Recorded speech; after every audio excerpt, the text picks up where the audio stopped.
Thank you, Elliot Gerson. Thank you, Mayor Bloomberg. Thank you, David Bradley. Thanks to everyone who has made this event possible. But most of all, thanks to our host, Mayor Anne Hidalgo of Paris, whom we are honored. Thank you.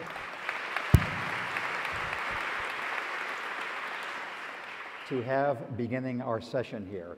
As you know, she has been the mayor of Paris for 3 years, the first female mayor of this city, the mayor of the namesake of the Paris Climate Accords, in which she was very, very active, a mayor who yesterday announced with Eric Garcetti of Los Angeles that the upcoming Olympics in Paris and Los Angeles will be the greenest ever in history. She's launching a major effort here in Paris about air pollution, phasing out gas-powered cars, converting roads into pedestrian bicycle activities, which has had its supporters and its critics sometimes in Paris, and we'll talk about that. And she's going to talk to us about the vision of reinventing cities in general, and in particular with sustainability, livability, anti-pollution, and climate issues that she's been such a pioneer on here in Paris, as you've heard from Mayor Bloomberg and from all of our other participants. I have one housekeeping issue. In the last few days, I've heard the mayor speak very eloquently in English and in Spanish and in French. I will be speaking in my home language of English. She will be speaking in her Paris language of French. I'm going to set an example for all of us by putting on my headset so I can be sure I have all the nuances of her answers. If you would like to listen, you have the channels back behind you. I will listen for the English version and also hear the mayor's very clear and elegant French. So let me start, Mayor Hidalgo, by asking you the larger vision of how should we understand your vision for a sustainable, climate progressive city of Paris here. Thank you so much, James. Merci beaucoup. Permettez-moi en effet de parler en français. C'est un honneur de vous accueillir. Je veux remercier Mike Bloomberg pour les mots extrêmement chaleureux qu'il a à mon égard, pour son soutien, pour le leadership, mais vraiment pour tout ce qu'il fait pour porter le rôle des maires et faire en sorte que cette planète aille mieux. En rentrant dans cette salle tout à l'heure, j'ai eu un peu peur, j'ai cru que nous allions tous faire du trampoline. Je me suis dit, c'est encore un coup de Mike. Et heureusement, nous n'avons pas fait de trampoline, mais ça a été fantastique d'arriver avec autant d'énergie.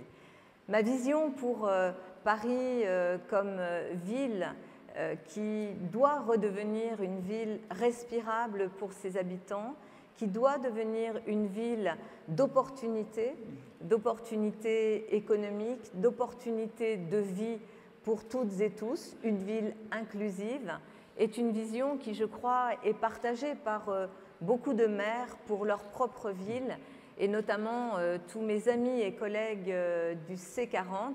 Je veux les saluer, leur dire que j'ai un immense plaisir à échanger avec eux, à m'inspirer d'eux en ce qui concerne les bonnes pratiques. Dans 3 ans, dans 5 ans, dans 10 ans, cette ville doit d'abord, Paris, faire diminuer la pollution atmosphérique. La pollution, ici à Paris, est essentiellement liée au trafic automobile.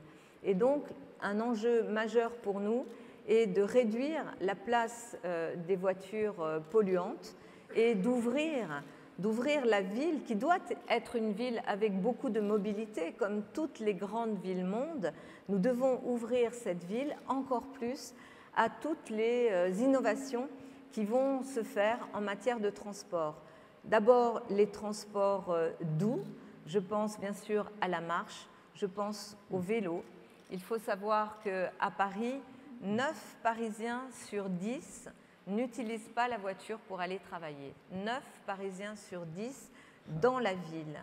Et au sein de la métropole, une métropole qui fait 7 millions d'habitants, ce sont 7 métropolitains sur 10 qui n'utilisent pas leur voiture pour aller travailler.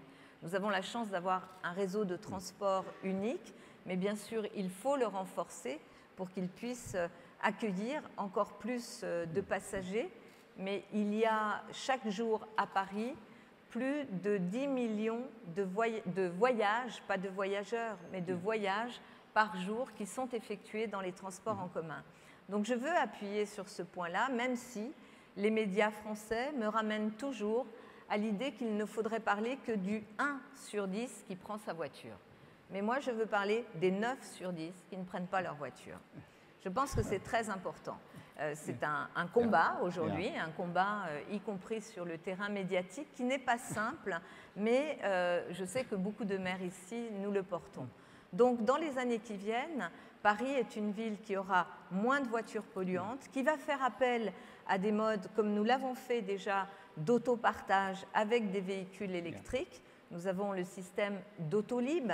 Il faut savoir que 3000 voitures Autolib qui circulent aujourd'hui dans la métropole de Paris, cela remplace environ 15 000 véhicules individuels. Donc il y a là une piste très importante à travers l'autopartage.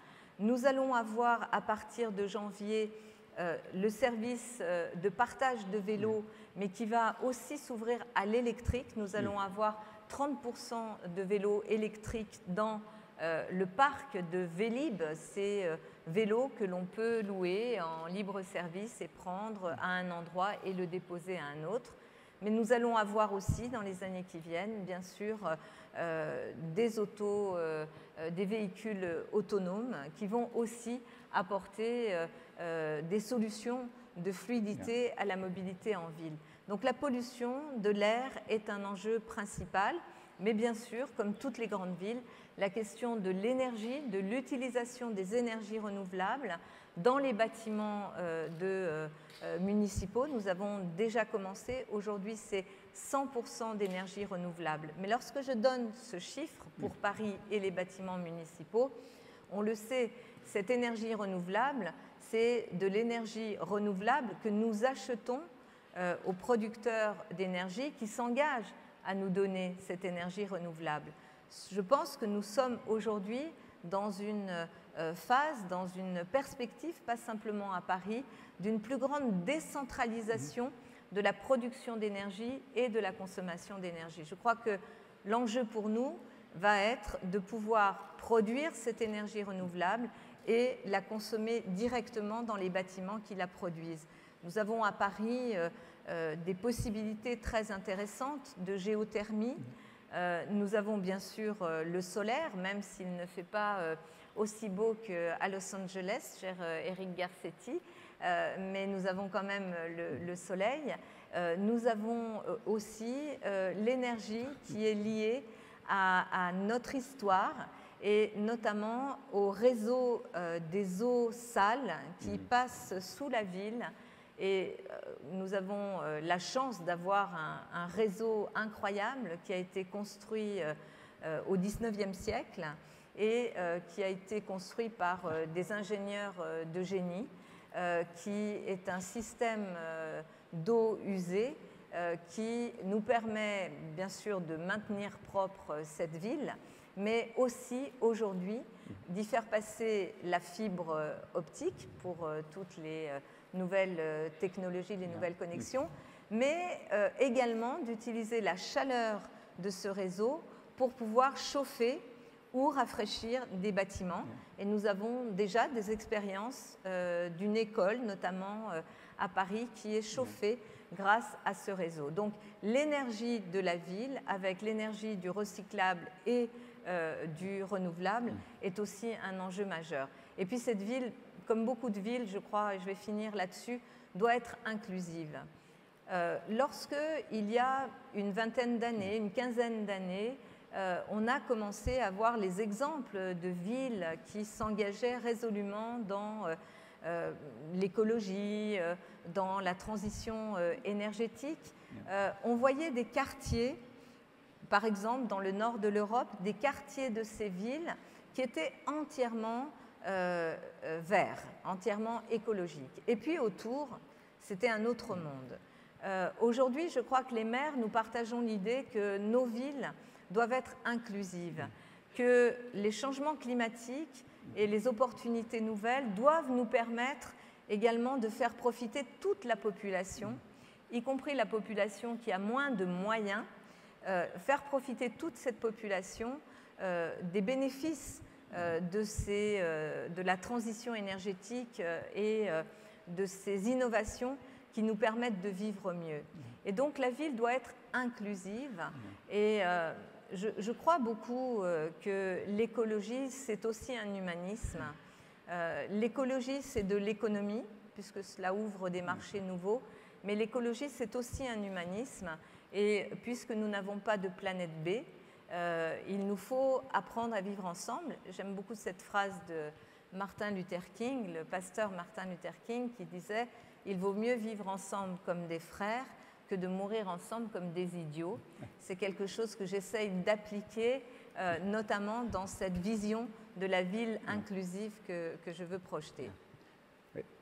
Thank you. One of the themes I have been struck by in your speeches, both in French and English and also Spanish over the years, is you're suggesting that we need to revise the familiar statement of think globally and act locally. And I wonder if you would explain more of what you have in mind, and also, following what Mayor Bloomberg said earlier, the leadership role that cities have now in the climate issue at a time when national governments, particularly in the United States, are stepping back from that issue. Tell us about the leadership role of cities. C'est vrai que depuis quelques années, les organisations internationales, je pense bien sûr aux Nations Unies, je pense à l'OCDE, se sont tournées vers les maires progressivement. D'ailleurs, l'accord sur le climat de 2015, l'accord de Paris sur le climat, a été un accord qui a été négocié d'une nouvelle façon, puisqu'il a été un accord porté bien sûr par les États et par les Nations Unies. Et Michael Bloomberg a joué un rôle déterminant dans la conclusion de cet accord.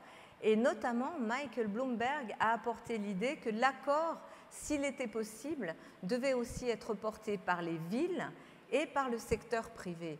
Les ONG, les citoyens étaient déjà consultés, pas forcément impliqués dans la négociation, mais les villes et le secteur privé n'étaient pas considérés comme des acteurs du changement climatique jusqu'à l'accord de Paris. Et pourquoi les grandes organisations internationales aujourd'hui viennent chercher les villes? Parce que nous sommes un gouvernement à bonne échelle, à échelle humaine, à échelle d'hommes et de femmes, à une échelle où à la fois aujourd'hui les maires des grandes villes de la planète, on peut le dire, sont connectés entre eux et sont des visionnaires. Ils savent qu'ils ne sont pas simplement là pour gérer le quotidien, on doit gérer le quotidien, mais nous sommes là aussi pour préparer nos villes aux défis d'aujourd'hui et de demain. Les maires des grandes villes sont des visionnaires. Ce sont des femmes et des hommes qui ont une vision mondiale, globale, des enjeux et des défis. Les maires des grandes villes sont confrontés directement aux grands défis de la planète, l'impact des changements climatiques, l'impact aussi, par exemple, de crises comme la crise des réfugiés que nous connaissons aujourd'hui en Europe. Et les maires, souvent, sont obligés d'inventer des solutions qui n'existent pas, parce que nous n'avons pas le temps d'attendre. Lorsque survient un problème, nous devons agir. Nos citoyens nous demandent d'agir. Et comme nous sommes dans une relation très proche, de proximité avec les citoyens, nous ne pouvons pas simplement nous réfugier dans « c'est compliqué, c'est difficile et demain ça ira mieux », puisque nous sommes immédiatement sollicités par nos concitoyens pour avoir des résultats. Les maires des grandes villes ont une culture de résultats. Et les maires des grandes villes, à l'échelle de ces villes-mondes qui attirent, et nous le voyons partout sur la planète, les gagnants de la mondialisation, tant mieux. Et il faut que les gagnants se sentent bien dans nos grandes villes et on veut aider à ce qu'il y en ait encore plus. C'est toutes ces populations créatives.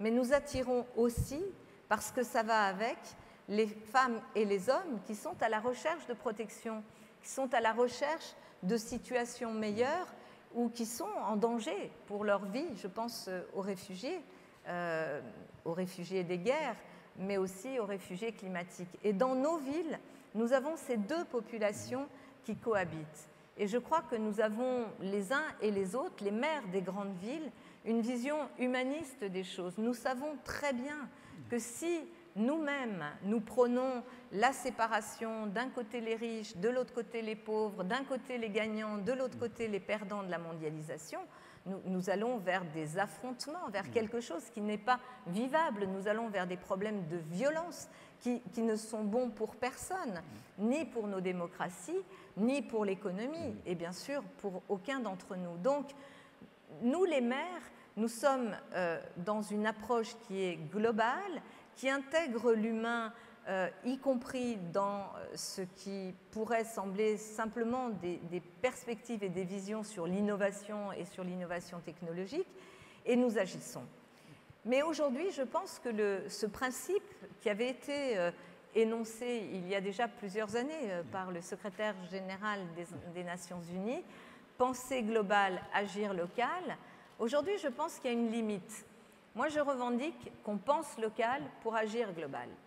Parce que les maires pensent et agissent. Yeah. Et il faut que cette pensée et cette action locale aillent un peu plus perturber positivement les décideurs au niveau national et au niveau international.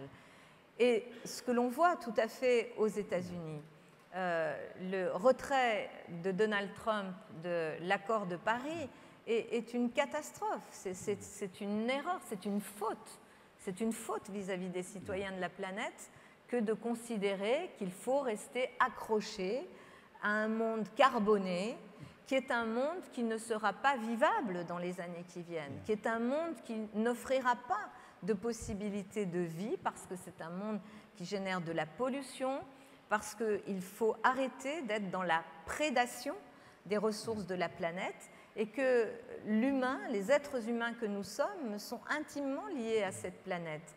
Et que ce que fait Donald Trump en retardant, parce que ce qu'il fait, c'est qu'il retarde finalement le progrès vers ce monde plus sain, plus respectueux de la planète et des humains, il retarde les choses. Mais ce qui est formidable, c'est de voir justement la force des maires entraînés par des hommes visionnaires comme Michael Bloomberg, qui lui a la double expérience de businessman et de maire de New York, et entraîné par cette vision-là et celle de tous les maires américains. Je veux leur dire ici que je suis vraiment extrêmement admirative du combat qu'ils mènent, que c'est une grande leçon pour nous tous, partout sur la planète, de les voir résister, porter cette vision d'un monde qui est la seule alternative que nous ayons, et de le porter avec beaucoup de force et de courage. Et cela montre justement que penser global, agir local doit devenir aussi aujourd'hui agir et penser local pour agir et penser global.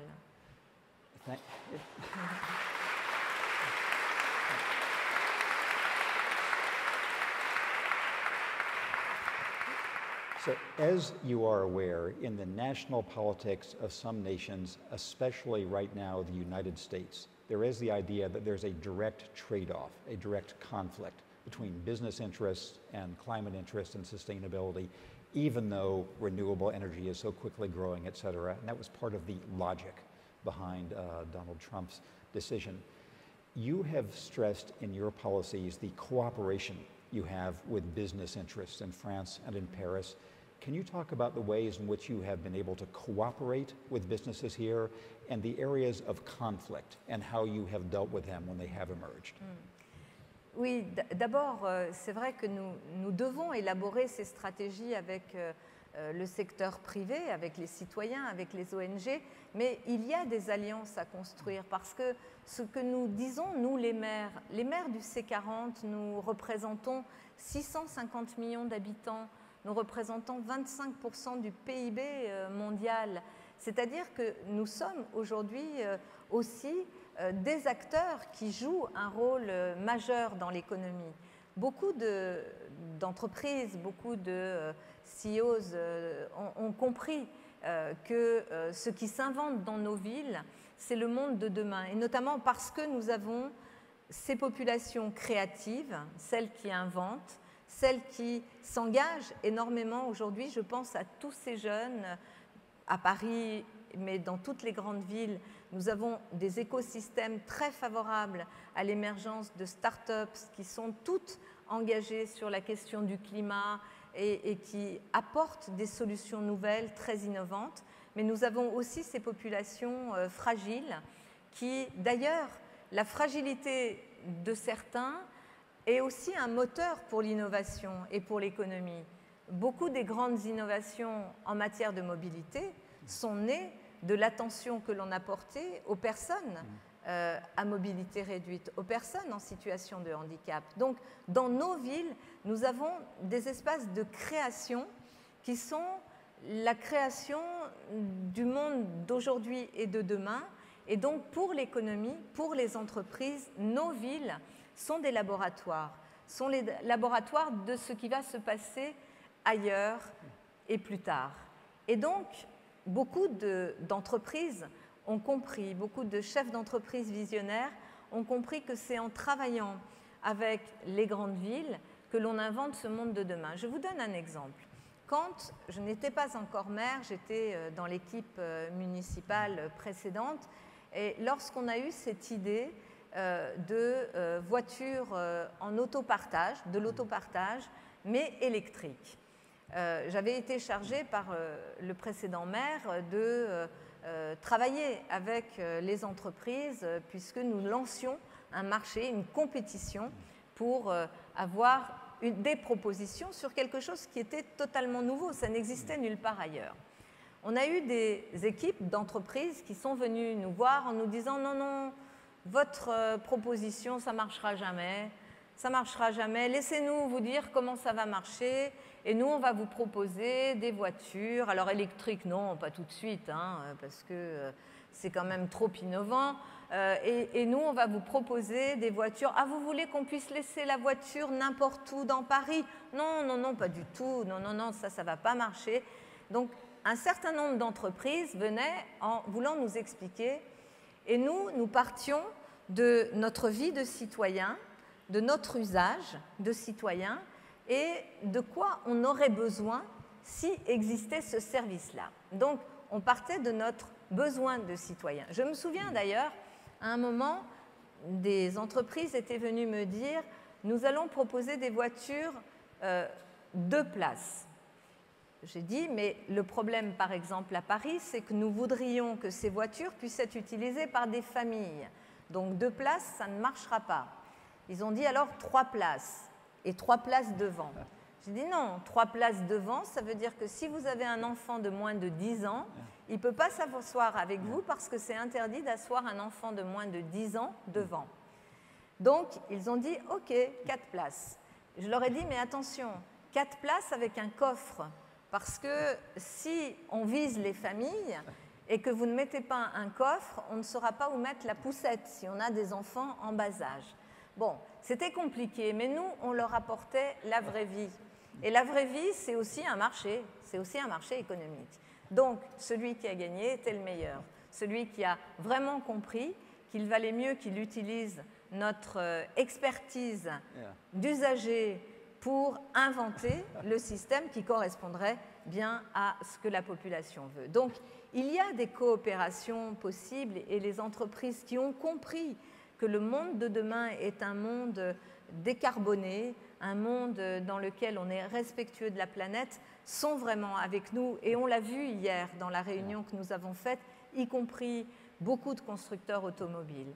Et puis, il y en a quelques-uns qui résistent, qui disent non, pas tout de suite, pas maintenant. Alors quand ils voient que finalement, ils ne peuvent pas être entendus parce que la pollution, ça tue, parce que d'autres concurrents sont en train d'accélérer, ils disent « Oh, mais la méthode n'est pas la bonne. » Donc moi, je leur dis « Mais quelle est la méthode ?» Alors ils me disent « Il faut parler. » Je dis « Eh bien, parlons. » Et ils me disent « Oui, mais le calendrier n'est pas le bon. » Et je leur dis « Alors, quel est le calendrier? C'est après-demain? Après-après-demain? Non, c'est maintenant. » Et beaucoup d'entre eux comprennent que s'ils ne prennent pas le train de ce progrès, de cette innovation fondamentale. Maintenant, ils sortiront des marchés. Les clients, les consommateurs n'iront pas vers eux. Aujourd'hui, très simplement, je le sais, beaucoup de constructeurs automobiles se sont engagés. Les États-Unis montrent vraiment la voie et même les constructeurs historiques montrent la voie vers le véhicule électrique ou, pour d'autres pays, vers des véhicules à hydrogène. Ceux qui résistent ne seront pas ceux qui seront présents sur les marchés de demain. Donc je crois au pragmatisme, et notamment du monde économique, et je pense que ces résistances, nous sommes finalement en train de vivre la fin de ces résistances-là, et une réunion comme celle-ci le montre vraiment d'une très belle manière. So, ladies and gentlemen, please join me in giving a sincere thank you to our host mayor, Anne Hidalgo. Thank you. Thank you so much. Thank you.